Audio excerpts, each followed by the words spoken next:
Hello guys, in this video we are going to see about introduction to the interface of Illustrator. This is the home screen of Illustrator.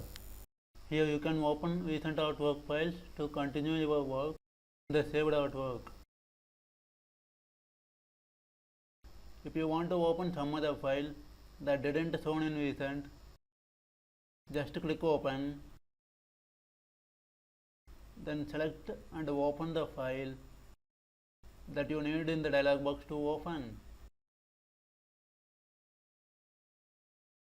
And next, if you want to create a new document, just click new. In that, click the print preset and select the layout size and options that you need to open the layout of the Illustrator. And I will explain you about the interface. This left side area is the toolbar, this one is the control panel, this one is the menu bar, and this one is the application bar.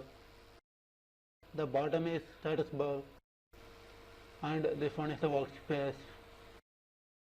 Right side is properties of control panel, and in the center is the artboards.